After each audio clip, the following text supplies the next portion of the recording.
اللہ اکبر اللہ اکبر۔ بسم اللہ الرحمن الرحیم۔ اللہم صلی علی محمد وعلی آل محمد۔ رب اشرح لی صدری ویسر لی امری واحلل عقدۃ من لسانی یفقہوا قولی۔ اللہم ارنا الحق حقا وارزقنا اتباعہ وارنا الباطل باطلا وارزقنا اجتنابہ۔ السلام علیکم ورحمۃ اللہ تعالی سسٹرز۔ آج انشاءاللہ ہم سورہ آل عمران کی آیت نمبر 10 سے آنورڈ اسٹڈی کریں گے، اور یہاں سے ہمارا سورہ آل عمران کا رکوع نمبر 2 سٹارٹ ہو رہا ہے، اور آج ہی کے لیکچر میں ہم سورہ آل عمران کی آیت نمبر 14 بھی پڑھیں گے، جو کہ بہت امپورٹنٹ ہے ہیومن انسٹنکٹس کے حساب سے۔ تو آج کا لیکچر خاصا امپورٹنٹ ہے، آپ لوگوں نے اس کو دھیان سے سننا ہے، ٹھیک ہے؟ تو آئیے آج کے لیکچر کو باقاعدہ سٹارٹ کرتے ہیں۔ اعوذ باللہ من الشیطان الرجیم، بسم اللہ الرحمن الرحیم۔ ان الذین کفروا، بے شک وہ لوگ جنہوں نے کفر کیا، لا تغنی عنہم اموالہم ولا اولادہم من اللہ شیئا، نہ فائدہ دے گا ان کو ان کا مال اور نہ ہی ان کی اولاد اللہ کے ہاں کچھ، یعنی اللہ کے ہاں کچھ بھی ان کو فائدہ نہیں دینے والا۔ ان کا جو مال جو ہے، حسب نسب، یا جو ان کا دولت ہے، یا جو ان کی اولاد ہے، جو بیٹے ہیں، سب کچھ سب بیکار ہو جائے گا اللہ کے ہاں۔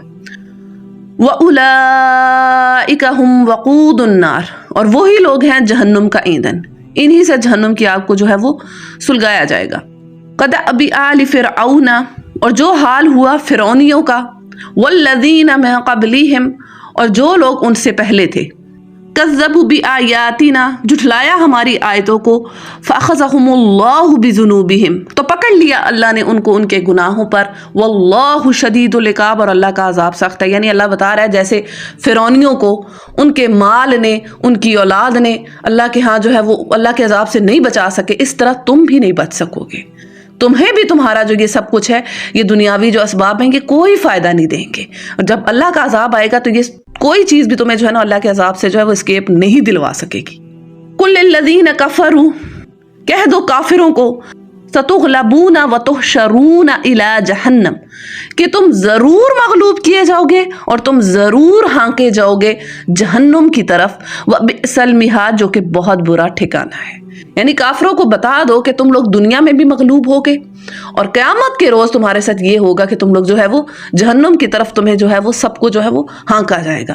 دنیا میں بھی تم لوگ جو ہے وہ مسلمانوں سے مغلوب ہوگے، جو مومن بندے ہوں گے انہی کا غلبہ ہوگا۔ اور پھر دیکھا جس طرح کے صحابہ کرام نے جو ہے وہ کس طرح جو ہے وہ مسلمانوں کی کتنی بڑی جو تھی وہ ریاست جو ہے وہ بڑھائی، مسلمانوں کی کتنی بڑی جو حکومت تھی وہ کھڑی ہوئی۔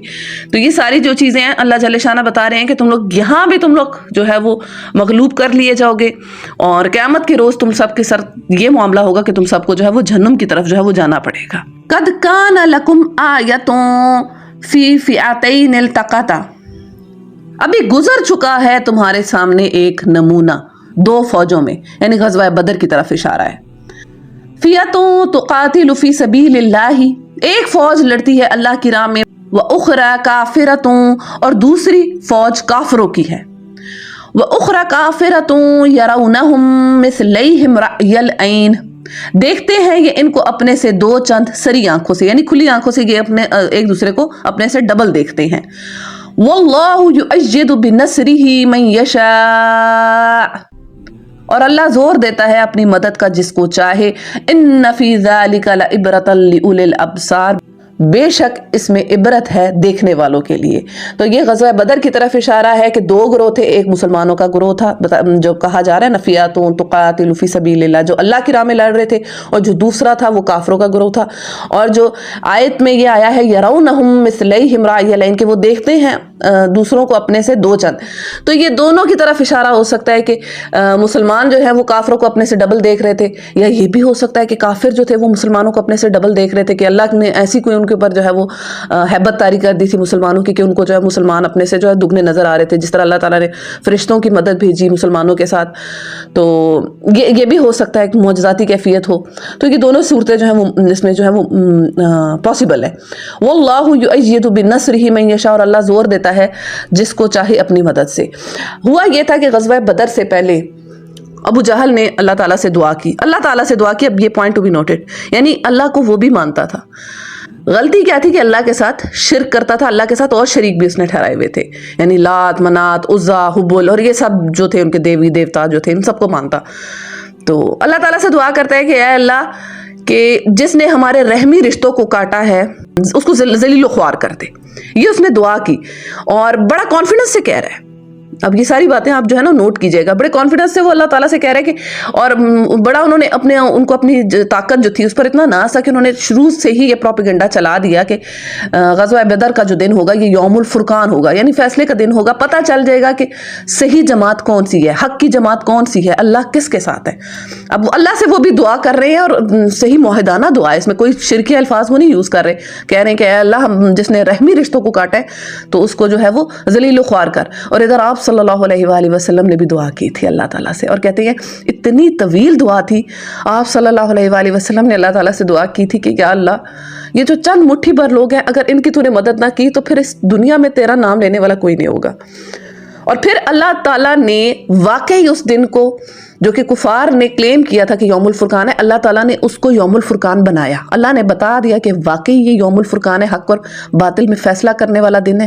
اور پھر اللہ تعالیٰ نے اپنی مدد سے بتا دیا کہ میری جماعت کون سی ہے, حق کی جماعت کون سی ہے, اور میں کن کی مدد کرتا ہوں. پھر اللہ تعالیٰ نے فرشتے بھیجے اور مسلمانوں کی مدد کی, اور وہ چند 313 مسلمانوں نے 1000 جو کفار کا لشکر تھا ان کو جو ہے وہ پسپا کر دیا. 70 کفار جو ہے ان کے بڑے بڑے جو سردار تھے وہ اس میں جو ہے وہ قتل ہو گئے. تو یہ ان کے لیے جو تھا وہ ان کے کیا کہتے ہیں نا منہ پہ چپیڑ تھی, ان کو پتہ چل جانا تھا کہ اللہ جو ہے وہ کس جماعت کے ساتھ ہے. جو آیت میں آگے آ رہا ہے نا, ان فی ذالک لعبرۃ لیولی الابصار, بے شک اس میں عبرت ہے دیکھنے والوں کے لیے, یعنی ان کو پتہ چل جانا چاہیے تھا کہ اللہ کی مدد ان کے ساتھ ہے تو یہی حق کی جماعت ہے. تو اچھا اس میں ہمارے لیے بھی بہت بڑا لیسن ہے کہ دیکھیں ہم بھی اپنی زندگی میں بہت سے واقعات دیکھتے ہیں لیکن ہم ان سے عبرت نہیں پکڑتے. بہت ساروں کے ساتھ جو ہے وہ بہت ساری چیزیں ہوتی ہیں لیکن وہ اس سے بالکل سرسری سے گزر جاتے ہیں.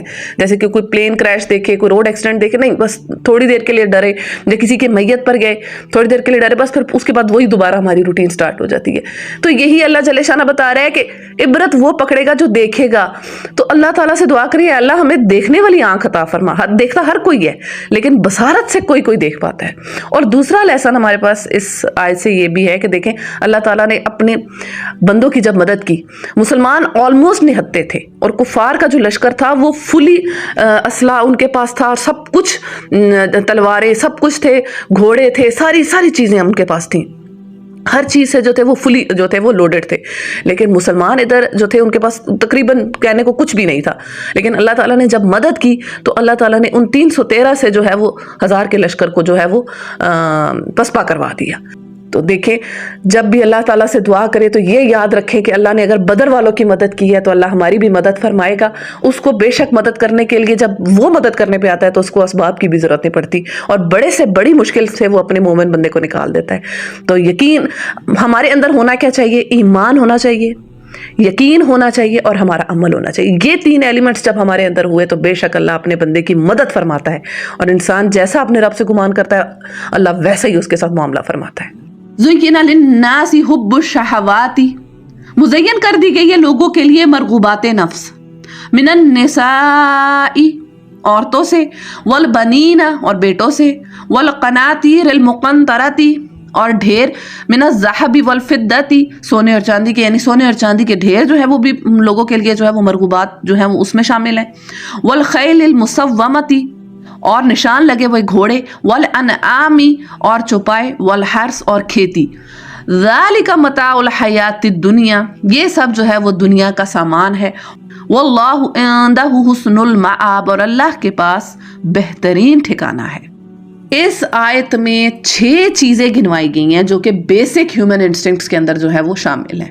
اب ہم خواتین اس کو پڑھ رہی ہیں تو ہمارے لیے تھوڑا سا جو ہے نا اس چیز کو تھوڑا سا مشکل ہوتا ہے سمجھنا, کیونکہ یہاں پہ جو ہے وہ للناس کو جو ہے وہ ایڈریس کیا گیا, یعنی تمام انسانوں کے لیے. تو اگر آپ مردوں کے پوائنٹ آف ویو سے اس آیت کو دیکھیں گے نا تو آپ کو زیادہ اچھے سے سمجھ آئے گا کہ 6 چیزیں اللہ پاک نے گنوائی ہیں جو کہ اٹریکشن جنہیں کہا جاتا ہے نا سورس آف اٹریکشن ہے مردوں کے لیے, اور ان میں ٹاپ آف دا لسٹ جس چیز کو رکھا گیا وہ ہے عورت. تو سب سے پہلے ہم اس کے اوپر دیکھیں گے اور میں آپ کو چند روایات سناؤں گی کہ عورت کا فتنہ جو ہے وہ مرد کے لیے کتنا بڑا فتنہ ہے.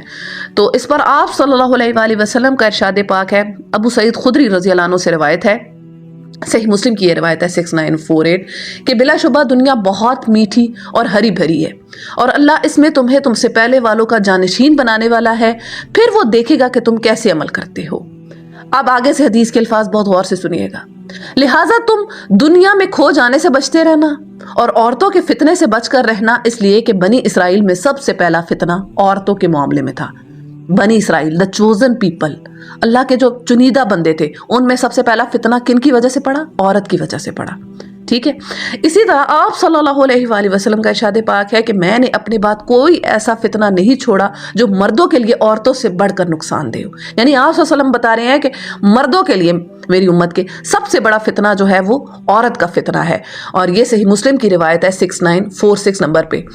اور پھر ہمارے پاس ایک اور روایت آتی ہے کہ آپ صلی اللہ علیہ وآلہ وسلم کا ارشاد پاک ہے کہ جب کوئی آدمی کسی اجنبی عورت کے ساتھ علیحدگی میں ہوتا ہے تو ان دونوں کا تیسرا شیطان ہوتا ہے۔ یعنی جب کوئی مرد اور عورت آپس میں اکٹھے بیٹھے ہوئے ہیں یا فون پہ بات کر رہے ہیں تو وہ اکیلے نہیں ہیں، تیسرا ان میں کون ہوتا ہے؟ شیطان ہوتا ہے۔ اور یہ یہاں سے جو ہے نا وہ فتنے کا آغاز ہوتا ہے، اور سب سے پہلا جو فتنہ دیکھیں بنی اسرائیل میں سب سے پہلا فتنہ بتایا جا رہا ہے حدیث کی روشنی میں کہ عورت کا فتنہ تھا، اور یہاں سے جو ہے وہ ان لوگوں میں بگاڑ آیا۔ تو اس کا مطلب ہے کہ واقعی یہ جو فتنہ ہے یہ بہت بڑا ہے۔ اچھا دیکھیں خواتین، اس چیز کو اپنے اوپر وہ نہ لے کہ ہمارے اوپر یہ بات آ رہی ہے، دیکھیں کوئی چیز جتنی امپورٹنٹ ہوتی ہے نا اس کا بگاڑ بھی اتنا ہی زیادہ نقصان دہ ہے۔ تو عورت جو ہے اس میں کوئی یہ نہ سمجھے جیسے باقی مذاہب میں ہے کہ ان کو کہا جاتا ہے کہ عورت جو ہے وہ شیطان کی چیلی ہے، جیسے حضرت حوا علیہ السلام کے بارے میں ایو کا ورڈ جو ہے وہ ایول سے نکالا ہے کہ انہوں نے جو ہے وہ حضرت آدم کو بہکایا تھا اور انہوں نے وہ جو ہے وہ درخت جس شجر ممنوعہ سے جو ہے وہ کھا لیا تھا، جو پھل کھانا تھا، تو انہوں نے بہکایا تھا۔ ایسا نہیں ہے، عورت کا جو ہے وہ یہ نہیں ہے، لیکن یہ بتایا جا رہا ہے کہ عورت جو ہے وہ مرد کے لیے فتنہ ہے، وہ مرد کے لیے سورس آف اٹریکشن ہے، مرد اس کی طرف اٹریکٹ ہوتا ہے، تو یہ فیکٹ ہے۔ اچھا اب اس چیز سے یہ کوئی مطلب لے لے کہ وہ اپنے آپ کو کہے کہ میں نے تو عورت سے جو ہے وہ بچ کے رہنا ہے یا میں نے شادی نہیں کرنی، تو یہ بالکل غلط ہے۔ دین کی یہ شکل جو ہے وہ بالکل جو ہے وہ ایکسیپٹیبل نہیں ہے۔ یہ سب چیزیں بتائی گئی ہیں، میں آپ کو ایک روایت سناتی ہوں اور اس سے آپ کو جو یہ چیز ہے یہ کافی جو ہے نا وہ سمجھ آ جائے گی۔ آپ صلی اللہ علیہ وآلہ وسلم کا ارشاد پاک ہے، سنن نسائی کی یہ روایت ہے 3392 نمبر پہ کہ مجھے عورتیں اور خوشبو پسند ہیں۔ آپ روایت کو بڑے غور سے سنیے گا۔ مجھے عورتیں اور خوشبو پسند ہیں اور میری آنکھوں کی ٹھنڈک نماز میں ہے۔ یعنی عورتیں اور خوشبو، آپ صلی اللہ علیہ وآلہ وسلم ارشاد فرما رہے ہیں کہ عورتیں اور خوشبو مجھے پسند ہیں پر میری ٹھنڈک آنکھوں کی جو ہے وہ نماز ہے۔ یعنی یہ سب چیزیں انسان کے ساتھ رہتی ہیں، انسان کو یہ چیزیں اٹریکٹ کرتی ہیں، لیکن انسان کی آنکھوں کی ٹھنڈک اور اس کا جو دل کا جو ہونا چاہیے نا مرکز، وہ اللہ کی ذات ہونی چاہیے، اور وہ اللہ ہی کو جو ہے وہ اپنی زندگی میں جو ہے وہ سینٹر جو پوائنٹ ہے وہ دے۔ تو آپ صلی اللہ علیہ وسلم ارشاد فرما رہے ہیں میری آنکھوں کی ٹھنڈک جو ہے وہ نماز میں ہے۔ تو اس سے بالکل کوئی یہ مطلب نہ کہ اس نے عورتوں کے قریب ہی نہیں جانا یا نکاح نہیں کرنا، یہ بالکل غلط چیز ہے۔ اچھا میں آپ کو ایک اور روایت سناتی ہوں کہ 7 قسم کے لوگ جن کو اللہ اپنے عرش کے سائے میں جگہ دے گا جس دن اس کے عرش کے سائے کے سوا اور کوئی سایہ نہ ہوگا، تو ان میں ایک وہ مرد بھی ہوگا جیسے کوئی حسین اور مرتبے والی عورت اپنی طرف دعوت دے اور وہ کہہ دے کہ میں اللہ سے ڈرتا ہوں۔ یہ بھی کتنی بڑی بات ہے کہ کسی مرد کو اگر کوئی عورت اس کام کی دعوت دے اور وہ اس کو کہہ رہا ہے کہ میں نے نہیں کرنا، ایسے مرد کو بھی جو ہے وہ اللہ تعالیٰ جو ہے وہ قیامت کے دن اپنے سائے میں جگہ دیں گے۔ اچھا چند روایات میں آپ کے سامنے رکھنا چاہتی ہوں تاکہ میں چاہ رہی ہوں وہ کور ہو جائیں اور پھر تھوڑا سا جو ہم اس معاملے کو ڈسکس کریں گے۔ اسی طرح آپ صلی اللہ علیہ وآلہ وسلم کا ارشاد پاک ہے کہ عورتوں کے پاس جانے سے بچو، تو کسی نے پوچھا دیور کے متعلق بھی بتا دیں میں، تو آپ صلی اللہ علیہ وآلہ وسلم نے ارشاد فرمایا دیور تو موت ہے۔ یعنی گھر میں یہ جو جوائنٹ فیملی سسٹمز ہوتا ہے تو اس میں بھی بہت زیادہ احتیاط کرنے کی ضرورت ہوتی ہے، اور یہ مشکات المصابی کی روایت میں نے آپ کو سنائی ہے 3102 نمبر پہ ہے۔ اچھا اسی طرح مسند احمد کی روایت میں آپ کو سناتی ہوں 6180 کہ 3 آدمی جنت میں داخل نہ ہوں گے اور نہ ہی قیامت کے دن اللہ تعالیٰ ان پر نظر کرم فرمائے گا۔ پہلے نمبر پر ہے والدین کا نافرمان، دوسرا ہے مردوں کی مشابہت اختیار کرنے والی عورت، اور تیسرا ہے دیوس یعنی وہ مرد جو اپنے گھر میں گندگی کو برقرار رکھے۔ یعنی جس گھر کی عورتیں جو ہے نا فحاشی والی ہوں، بے پردہ ہوں، یا وہ جیسے کہا جاتا ہے نا مردوں سے ڈرتی نہ ہوں، ڈرتی ان دا سینس کہ وہ پردہ نہ کرتی ہوں یا برے کام غلط کام کرتی ہوں اور ان کا جو مرد ہے ان کو روکتے نہ ہوں، تو ایسا مرد جو ہے وہ قیامت کے روز جو ہے اس کو اللہ جل شانہ جو ہے وہ جنت میں جو ہے اس کو داخل نہیں ہونے دیں گے۔ تو اب یہ چیزیں ہم نے اسٹڈی کی ہیں۔ اب میں آپ کو بتاتی ہوں عورت کا، ہم نے ایک عورت مرد کے لیے فتنہ ہے، لیکن اس کے ساتھ ساتھ عورت جو ہے وہ مرد کو جنت میں لے جانے کا سبب بھی بنتی ہے۔ تو اب یہ آپ کے ذہن میں آئے گا یہ کیسے، تو میں آپ کو بتاتی ہوں۔ صحیح مسلم کی روایت ہے 3649، آپ صلی اللہ علیہ وآلہ وسلم کا ارشاد پاک ہے الدنیا متاع و خیر متاع الدنیا المرأۃ الصالحہ، دنیا متاع ہے اور دنیا کی بہترین متاع نیک عورت ہے. کیا کہا جا رہا ہے؟ یہ کل کی کل دنیا جو ہے متاع ہے اور دنیا کی بہترین متاع نیک عورت ہے. متاع سمجھتے ہیں آپ لوگ؟ سب سے فائدہ مند چیز ہونا، کوئی فائدے کی چیز ہونا. تو دنیا میں سب سے زیادہ فائدے کی چیز اگر کسی کو مل گئی ہے تو کوئی کہہ رہا ہے نا میرے پاس دولت ہے، کوئی کہہ رہا ہے میرے پاس بڑا بنگلہ ہے، کوئی کہہ رہا ہے میرے پاس یہ ہے، میرے پاس وہ ہے، کوئی حسن ہے، کوئی خوبصورتی ہے، شہرت ہے. بتایا جا رہا ہے جس کو اللہ تعالیٰ نے نیک بیوی دے دی ہے اس کو دنیا کی سب سے بڑی نعمت دے دی گئی ہے. تو بیوی عورت کی یہ سائڈ بھی ہے، یہ بھی یاد رکھیے گا. عورت اگر مرد کے لیے فتنہ ہے تو عورت مرد کو جو ہے وہ جنت میں لے جانے کا سبب بھی بن سکتی ہے. یہ بھی ضرور رکھیں. معاشرے کے اندر جو عورت کا جو کردار ہے وہ بہت امپورٹنٹ ہے. اور اسی طرح آپ صلی اللہ علیہ وآلہ وسلم کا ارشاد پاک ہے کہ صحیح ابن حبان کی روایت ہے کہ 4 چیزیں خوشبختی کی علامت ہے. وہ کیا کیا؟ اچھی بیوی، کشادہ گھر، اچھا پڑوسی اور اچھی سواری. اور 4 چیزیں جو ہیں وہ بدبختی کی علامت ہیں. وہ کیا ہے؟ بری بیوی، تنگ گھر، برا ہمسایہ اور بری سواری. یعنی اچھی بیوی کو جو ہے وہ خوشبختی کی علامت بتایا جا رہا ہے. تو آپ نوٹ کریں، ایک اچھی عورت گھر کو جو ہے وہ جنت کی کیاری بھی بنا سکتی ہے اور ایک بری عورت گھر کو جہنم کا گھڑا بھی بنا سکتی ہے. عورت کا یہ روپ بھی ہے. اور اسی طرح آپ صلی اللہ علیہ وآلہ وسلم سے حضرت عمر بن عاص رضی اللہ عنہ سے روایت ہے، صحیح بخاری کی یہ روایت ہے 4358 کہ میں نے آپ صلی اللہ علیہ وآلہ وسلم سے پوچھا، انہوں نے رسول اللہ سے سوال کیا آپ کو سب سے زیادہ عزیز کون ہے، یعنی آپ کو سب سے زیادہ اچھا کون لگتا ہے؟ تو اب آپ لوگ بڑے غور سے سنیے گا. تو آپ صلی اللہ علیہ وسلم نے ارشاد فرمایا عائشہ. تو پھر وہ کہتے ہیں میں نے کہا اچھا مردوں میں بتائیں نا، آپ کو مردوں میں کون سب سے زیادہ اچھا لگتا ہے؟ تو آپ صلی اللہ علیہ وآلہ وسلم نے ارشاد فرمایا کہ عائشہ کے والد. اب غور کیجئے گا، یہ نہیں کہا کہ ابو بکر، کہا عائشہ کے والد، یعنی اپنی بیوی سے اتنی محبت وہ شو کر رہے ہیں. اور پھر پوچھا، پھر اس کے بعد تو کہا کہ عمر رضی اللہ عنہ کے بارے میں کہا. اور پھر کہتے ہیں آپ نے اور کئی لوگوں کے نام لیے، اور کہتے ہیں پھر میں نے سوال کرنا جو ہے وہ پوچھنا چھوڑ دیا کہ یہ نہ ہو کہ آپ مجھے سب سے آخر میں کر دیں. تو یعنی کہ عورت جو ہے وہ کتنا مرد کے لیے جو وہ بھی ہو سکتی ہے، فائدہ مند بھی ہو سکتی ہے. اچھا ایک اور چیز میں آپ لوگ کے ساتھ شیئر کرنا چاہوں گی کہ مرد جو ہیں وہ یہ بھی نہ کریں کہ عورت کی محبت میں حلال حرام کی تمیز بھی جو ہے وہ چھوڑ دیں. یعنی بیوی اگر اس کو کہہ رہی ہے کہ گھر میں جو ہے وہ یہ چیز نہیں ہے، وہ چیز نہیں ہے، تو اس چکر میں جو ہے وہ حلال اور حرام کی تمیز چھوڑ دے تو یہ بھی اس کے لیے جو ہے وہ اس کو جو ہے وہ اس کی آخرت برباد کر دے گا. اور اسی طرح اگر وہ اپنی بیوی کے ساتھ اچھا سلوک نہیں کر رہا، یہ بھی اس کی آخرت کو برباد کر دے گا. ابن ماجہ کی روایت ہے 1978 نمبر پہ کہ آپ صلی اللہ علیہ وآلہ وسلم کا ارشاد پاک ہے کہ تم میں سے بہتر وہ لوگ ہیں جو اپنی عورتوں کے لیے بہتر ہیں. یعنی جب اپنی عورت کے ساتھ اچھا ہے وہ تم میں سے سب سے بہتر ہے. اور پھر صحیح مسلم کی روایت میں آتا ہے 3644 نمبر پہ کہ آپ صلی اللہ علیہ وآلہ وسلم نے ارشاد فرمایا جو اللہ اور قیامت کے دن پر ایمان رکھتا ہے جب اپنی بیوی میں کوئی پسند نہ آنے والا معاملہ دیکھے تو اچھی طرح سے بات کہے یا خاموش رہے، یعنی اس چیز پہ جو ہے وہ اگنور کر دے. اور عورتوں کے ساتھ اچھے سلوک کی نصیحت قبول کرو کیونکہ عورت پسلی سے پیدا کی گئی ہے اور پسلیوں میں سب سے زیادہ ٹیڑھ اس کے اوپر والے حصے میں ہے. اگر تم اسے سیدھا کرنے لگ جاؤ گے تو اسے توڑ دو گے اور اگر چھوڑ دو گے تو وہ ٹیڑھی رہے گی. عورتوں کے ساتھ اچھے سلوک کی نصیحت قبول کرو. اور ایک روایت میں آتا ہے کہ یعنی کہ عورت کو پسلی سے پیدا کیا گیا اور اگر تم پسلی کو سیدھا کرو گے تو وہ ٹوٹ جائے گی اور اس کو توڑنا یہ ہے کہ اس کو طلاق دینا. یعنی عورت کی فطرت جو ہے وہ اگر تم اس کو اس کی فطرت پہ رہنے دو گے تو تم اس سے بہت فائدہ اٹھاؤ گے. اور یہ سب باتیں ہیں. اب دیکھیں ہمیں بتایا جا رہا ہے کہ عورت جو ہے وہ فتنہ بھی ہے اور عورت جو ہے وہ مرد کے لیے جنت میں لے جانے کا سبب بھی ہے. اب یہ انسان پہ ڈیپینڈ کرتا ہے کہ وہ چیز کا کیسا استعمال کر رہا ہے. جیسے ایک چھری ہے، چھری سے آپ سبزی بھی کاٹ رہے ہیں اور اسی چھری سے آپ نے کسی کا گلا کاٹ دیا تو وہ چھری فی نفسی تو حرام نہیں ہے نا، یا فی نفسی تو چیز بری نہیں ہے نا، اس کا استعمال برا ہے. اس کے ساتھ جو ایٹیٹیوڈ جو ہے وہ برتا جا رہا ہے وہ برا اچھا ہو سکتا ہے. تو یہ اب دیکھنا ہے کہ لوگوں نے اور انسان کے اوپر یہ ذمہ داری ہے کہ وہ عورت کے ساتھ جو ہے وہ عورت سے کس طرح سے جو ہے وہ فائدہ لیتا ہے، نہ کہ یہ کہ اس کے فتنے میں مبتلا ہوتا ہے.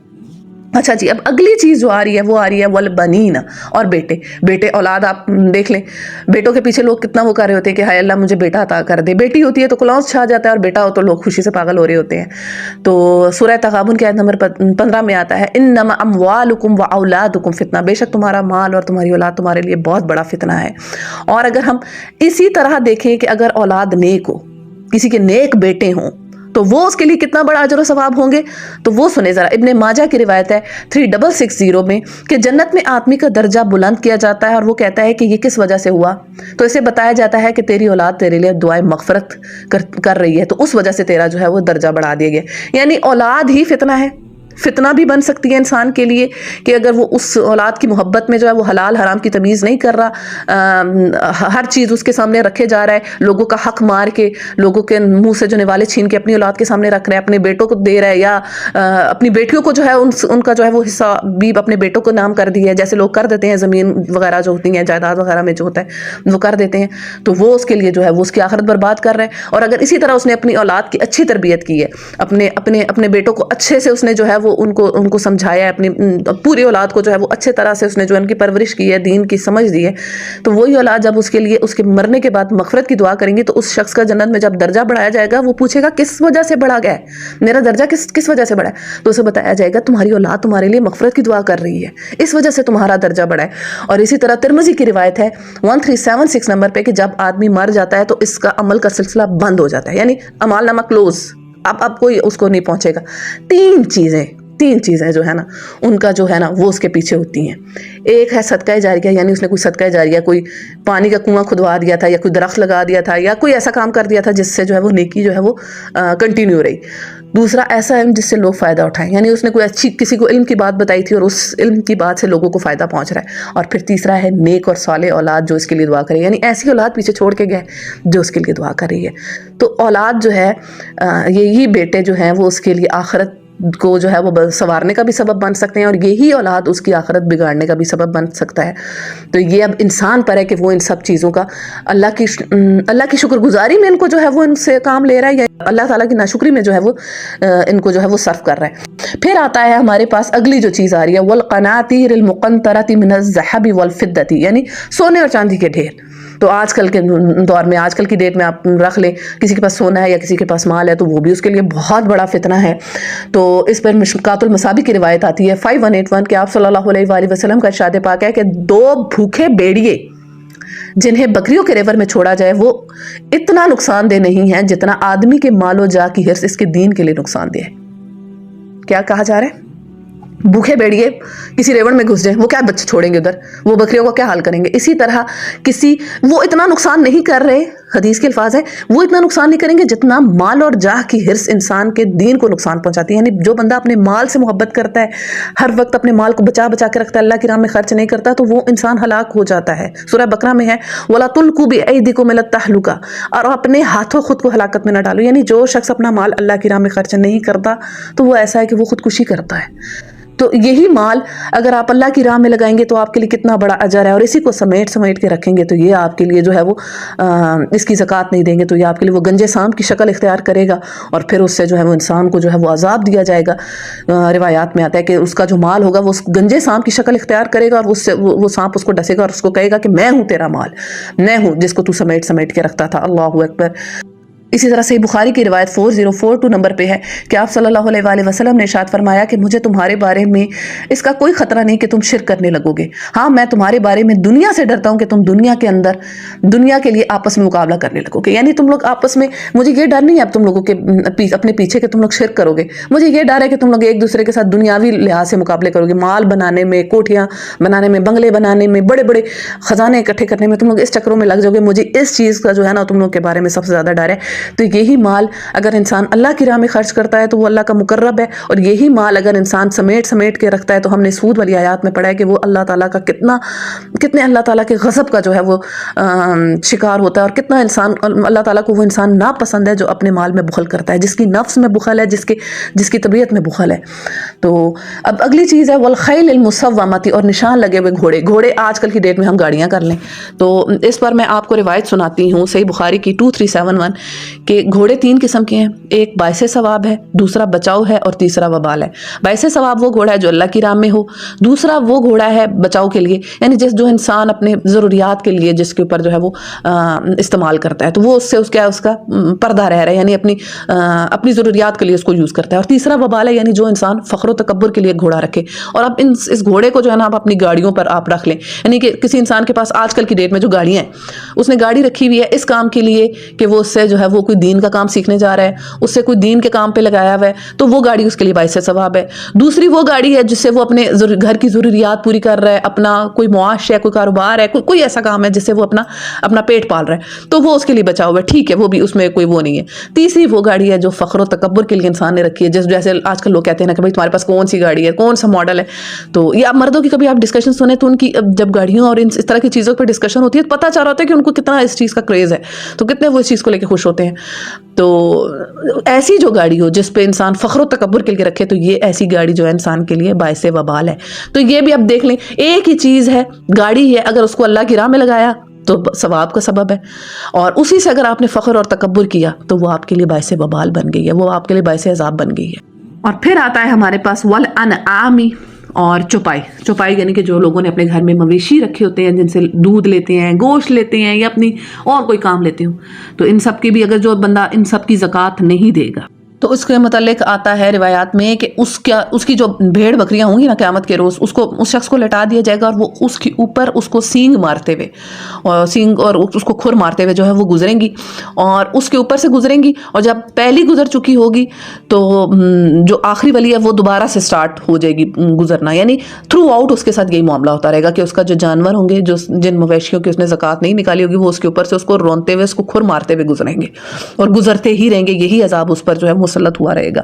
تو اب یہ دیکھ لیں, وہی چیز اس کے لیے جو ہے وہ فائدہ مند ہے, اور اگر اس نے اس کی زکوٰۃ نہیں نکالی تو وہی اس کے لیے جو ہے وہ باعث عذاب بن گئی ہے. اور پھر آتا ہے والحرث, یعنی کھیتیاں یہ جو آپ زمیندار لوگوں سے پوچھیں, کبھی آپ ان سے پوچھیں نا تو ان کا سارا فخر و غرور ہوتا ہے ان کی کھیتیاں. وہ پہلے پوچھتے ہیں بھائی کتنی زمین ہے تیری, کتنا تیرا وہ ہے, کتنے رقبہ ہے, کتنا مربع ہے تیرے پاس. تو اس چیز کو لے کے زمیندار لوگوں سے آپ لینڈ لارڈس جو ہوتے ہیں نا ان سے پوچھیں تو ان کے اندر بڑا اس چیز کا وہ ہوتا ہے, اپنا نام لیتے ہیں کہ بھائی ہمارے پاس تو بڑی زمینیں شمینیں اور یہ سب کچھ ہے.